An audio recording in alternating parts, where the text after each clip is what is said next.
কিভাবে সম্ভব আমি সাইদি সাহেবের ফাঁসির দাবিতে যাব অথবা কেউ দাবি করছে আমি তার পক্ষে থাকব? তো আমি আল্লাহ পাকের কাছেও মাফ চাই, আল্লাহ পাক যেন আমাকে মাফ করে, আপনারাও আমাকে ক্ষমা সুন্দর দৃষ্টিতে দেখবেন।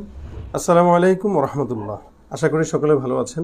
2013 সালে শাহবাগের গণজাগরণ মঞ্চে আমার উপস্থিতি ইসলামপ্রিয় মানুষদের অন্তরকে ব্যথিত করে। ওই বিষয়টি নিয়ে আমি আজকে আপনাদেরকে কিছু কথা বলবো। 2008 সালে আইনুদ্দিন আল আজাদ রহমতুল্লাহ আলাই আমাকে জামিয়া ইকরা বাংলাদেশে এনে ভর্তি করা, আর আমার এখানে আসাটা আইনুদ্দিন আল আজাদ রহমতুল্লাহের হাত ধরে। উনি নিজে আমাকে এখানে ভর্তি করে দিয়েছেন, যার কারণে আমি এখানেই দাওরা হাদিস পর্যন্ত অধ্যয়নে ছিলাম।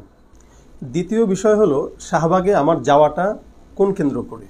দেখুন, আমরা জানি বাংলাদেশে আমরা যারা কওমি মাদ্রাসায় পড়েছি, তারা আমাদেরকে যে কোনো জায়গায় নিয়ে যায়, যে কোনো একটা সমাবেশ, যে কোনো মিছিল, ছাত্ররা থাকে, ওস্তাদরা তাদেরকে নিয়ে যায়।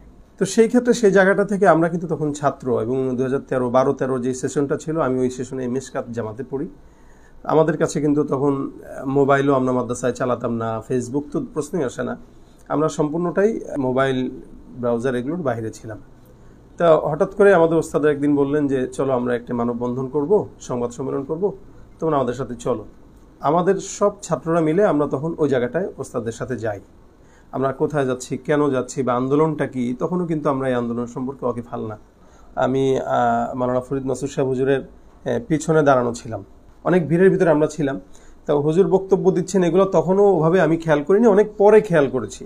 আপনারা ভিডিওতে এটাও দেখে থাকবেন যে আমি সাইড পরিবর্তন করার চেষ্টা করছিলাম, এবং কি আমাকে ওখানে একটা সঙ্গীত গাওয়ার জন্য মোটামুটি জোর করা হয়েছিল যে একটা সঙ্গীত তুমি গাও।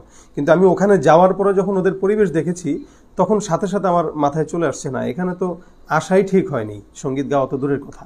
এবং এটা ছিল শাহবাগের ওই আন্দোলনটা শুরু হওয়ার কিছুদিন পরেই।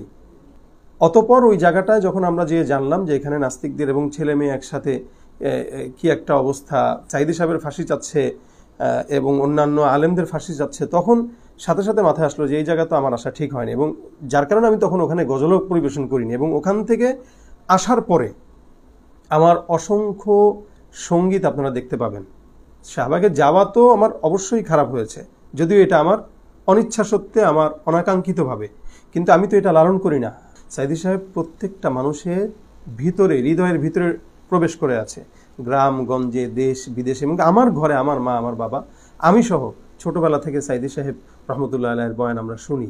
তো সেখানে কিভাবে সম্ভব আমি সাইদি সাহেবের ফাঁসির দাবিতে যাব অথবা কেউ দাবি করছে আমি তার পক্ষে থাকবো? জন্য আপনারা দেখেছেন পরবর্তীতে সাইদি সাহেব রহমতুল্লাহ আলাইহির এন্তেকালের পরেও আমি ওনাকে নিয়ে আমার জুমার মসজিদে সরাসরি বলেছি, এবং কি ওনার এন্তেকালের আগেও অনেক মাহফিলে যে আমি ওনার ব্যাপারে কথা বলেছি। কথা বলতে যে কিছু কিছু জায়গায় আমি কমিটির রোষানলের শিকারও হয়েছি। এটা শুধুমাত্র ব্যক্তিগত মহব্বত থেকেই কিন্তু সাইদি সাহেব রহমতুল্লাহ আলাইহির ব্যাপারে আমার কথা বলা ছিল, কাউকে খুশি করার জন্য না। হেফাজতের আন্দোলনের সময় শাহবাগের ওইটার বিপরীতে, শাহবাগের ওই আন্দোলনের পরবর্তীতেই কিন্তু হেফাজতে ইসলাম মাথাচাড়া দিয়ে তখন বিশাল আকারে সারা বাংলাদেশে একটি বিপ্লব ঘটিয়েছে। ওই বিপ্লবের সময় আমার অসংখ্য সঙ্গীত, যা সারা বাংলাদেশ ব্যাপী সমাদৃত হয়েছে, প্রত্যেকটা হেফাজতের সমাবেশে আমাদের ওই সঙ্গীতগুলো গিয়েছে। সেই আন্দোলনে যখন আমরা কলরব বিশাল ট্রাক নিয়ে আমরা যখন মানুষের ভিতরে একটা স্পৃহা তৈরি করার জন্য ফাঁসি চাই, ফাঁসি চাই, নাস্তিকদের ফাঁসি চাই, নাস্তিকতার পতন চাই, দিন ইসলামের বিজয় চাই, এই গানগুলো তো আপনাদের মুখে মুখে তো আমাদের এই সঙ্গীতগুলো। এর পরবর্তীতে অসংখ্য গান আমি রচনা করেছি, যেগুলো নাস্তিকদের বিরুদ্ধে, যেগুলো শাহবাগী গণজাগরণ মঞ্চ না, শুধু বাংলার সব নাস্তিকদের বিরুদ্ধে। আমি 2015 সাল থেকে 14-15 থেকে আমি আলোচনা করি বয়ানের জগতে। এই পর্যন্ত প্রত্যেকটা বয়ানে আমি নাস্তিকদের বিরুদ্ধে কঠোর অবস্থান নিয়েছি, এটা আপনাদের সামনে স্পষ্ট। যার কারণে যার রেশ ধরে ঘাতক দালাল নির্মূল কমিটির কালামানিক যেই লিস্টটি করেছিল 116 জনের শ্বেতপত্র, 116 জনের ভিতরে আলাদাভাবে 35 জনকে তারা সিলেক্ট করেছিল, যে 35 জনের ভিতরে আমার নামটাও ছিল। যার কারণে আমি প্রতিনিয়ত একটা গ্রেফতারের ভয় কাজ করতো আমার ভিতরে, এবং কি আমার জুমার মসজিদে অনেক সময় ডিবির লোক আসতো। আমার অনেক মাহফিল এরকম হয়েছে যে আমার লিস্টির কারণে প্রশাসনের গাড়ি যে আমার মাহফিল আমাকে মঞ্চে উঠতে দেওয়া হয় নাই। এখন আসুন, শাহবাগে গণজাগরণ মঞ্চে যারা গিয়েছিল, নাস্তিকরা যে আন্দোলনে গিয়েছিল, ওইটাকে আমি আদৌ সাপোর্ট করতে পারি? এটা কিভাবে সম্ভব? একটা নাস্তিক যারা আমার রসুলের সুন্নতকে যারা ব্যঙ্গ করে, এদের পক্ষ আমি আলেম হয়ে তো দূরের কথা, একজন সাধারণ ইমানদারও তাদের পক্ষ টানতে পারে না। অনেকেই প্রশ্ন করে থাকেন যে আমি কেন এটা আগে খোলাসা করিনি, এখন কেন করছি। গতকাল মুফতি আরিফ বিন হাবিব সাহেবের একটি পোস্টে আমি ওস্তাদ কেন্দ্র করে আমি ফরিদ মাসুদ সাহেবের ব্যাপারে একটি কমেন্ট করেছি। ওনার যে চিন্তাটা শাহবাগে গণজাগরণ মঞ্চে উনি যে চিন্তা নিয়ে গিয়েছিলেন, এটা সম্পূর্ণ ওনার ব্যক্তিগত মত।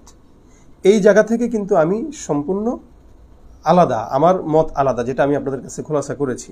যেহেতু আমি ওই জায়গায় একটি কমেন্ট করেছি, ওই কমেন্টকে কেন্দ্র করে অনেক ভাই কষ্ট পেয়েছেন, অনেক ভাই এ বিষয়ে গালাগালিও করেছেন, অনেকে মহব্বতের সাথে আমাকে ইনবক্সে জিজ্ঞাসা করেছেন। যারা ইনবক্সে মহব্বতের সাথে জিজ্ঞাসা করেছেন তাদেরকে আন্তরিক ধন্যবাদ। যারা গালি দিয়েছেন তাদেরকেও আমি তাদের জায়গায় সম্মান জানাই, কারণ তারা কষ্ট পেয়ে আমাকে গালি দিয়েছেন। এখন ক্লিয়ার করছি কেন, আগে করিনি কেন। আগে যে করিনি বিষয়টি এরকম না।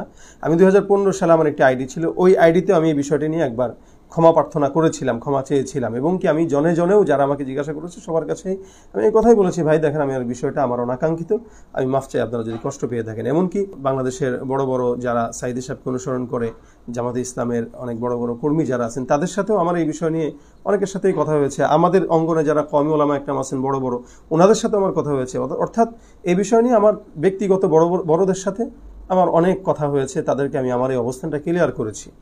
আমভাবে ফেসবুকে আমার এটা বর্তমান সময়ে আবার নতুন করে বলা লাগছে এই কারণে, যেহেতু 2015 সালে আমি যে বিষয়টি বলেছিলাম যে আইডি থেকে, ওই আইডিটা আমার ডিজেবল হয়ে যাওয়ার কারণে এই বিষয়টি ধামাচাপা পড়ে গিয়েছিল। আমি ভাবছি এটা নিয়ে আর বলার কোনো কারণ নাই, কারণ এটা তো মানুষ জানেই। কিন্তু নতুন করে আরিফ বিন হাবিব সাহেবের পোস্টে কমেন্টকে কেন্দ্র করে নতুন করে যারা কষ্ট পেয়েছেন, আমি এই কারণে, অনেকে জানতো না আবার নতুন করে জানছে, এই জন্য আমি আবার এই বিষয়টি খোলাসা করার জন্য আপনাদের কাছে আসছি। আমি আমার বিষয়ে বললাম, আমার এই বিষয়ে আমি আবার বলছি, আমার এই অনাকাঙ্ক্ষিত বিষয় আমার কোনো দিনই ভাই যারা আমাকে দেখেন, যারা আমাকে মহব্বত করেন, দূর থেকে ভালোবাসেন, এই বিষয়টি আমার অনাকাঙ্ক্ষিত। আমি আল্লাহ পাকের কাছেও মাফ চাই, আল্লাহ পাক যেন আমাকে মাফ করে। আপনারাও আমাকে ক্ষমা সুন্দর দৃষ্টিতে দেখবেন। কোনো সময় যদি আমার আবারও ভুল হয় আপনারা ধরিয়ে দিবেন, আমি নিজেকে শুধরে নেব। আপনারা ভাই হিসেবে ক্ষমা সুন্দর দৃষ্টিতে দেখবেন। আসসালামু আলাইকুম ওয়া রাহমাতুল্লাহ।